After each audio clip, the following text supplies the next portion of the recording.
गृहराज्यमंत्री योगेश कदमांच्या सहीनं गुंड निलेश घायवळच्या सख्या भावाला शस्त्र परवाना, पुणे पोलिसांचा विरोध डावलून सचिन घायवळला शस्त्र परवाना, सचिन घायवळवर गंभीर गुन्हे दाखल।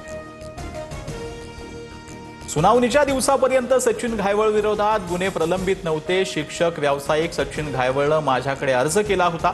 शस्त्र परवाना प्रकरणावरून गृहराज्यमंत्री योगेश कदमांचं स्पष्टीकरण।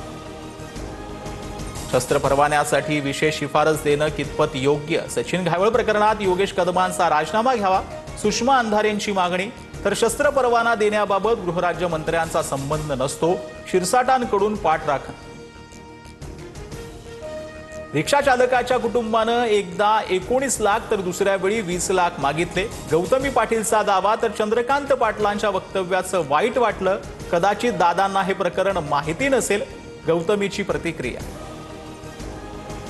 शिवसेना पक्ष आणि चिन्हावर 12 नोव्हेंबरला पुढील सुनावणी। वकिलांच्या मागणीनंतर कोर्टाकडून पुढील तारीख।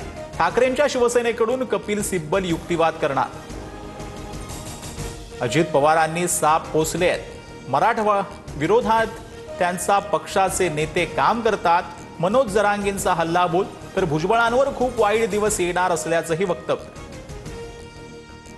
जरांगेंकडून राहुल गांधींचा दिल्लीचा लाल्या असा उल्लेख, तर जरांगेंची बुद्धी तशीच वृत्ती। जरांगे लहान वयातील बाल्या। राहुल गांधींच्या टीकेवरून विजय वडेट्टीवारांचं जरांगेंवर टीकास्त्र। पंतप्रधान मोदींच्या हस्ते नवी मुंबई आंतरराष्ट्रीय विमानतळाचं लोकार्पण। भाषणात पंतप्रधानांकडून लोकनेते दिबा पाटलांचा उल्लेख। मुंबई मेट्रो 3च्या अंतिम टप्प्याचंही उद्घाटन। मुंबईवरील हल्ल्यानंतर सैन्य पाकवर हल्ल्यासाठी तयार होतं, त्यावेळी दुसऱ्या देशाच्या दबावाखाली येत काँग्रेसनं सैन्याला रोखलं। मोठा दावा करत मोदींचा काँग्रेसवर निशाण।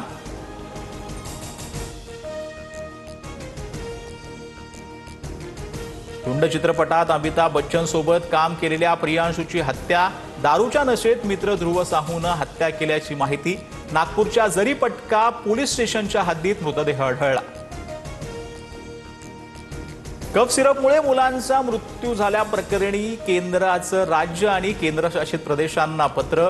औषध तयार करण्यापूर्वी प्रत्येक बॅचची चाचणी आवश्यक। केंद्रीय औषध मानक नियंत्रण संघटनेच्या स्पष्ट सूचना।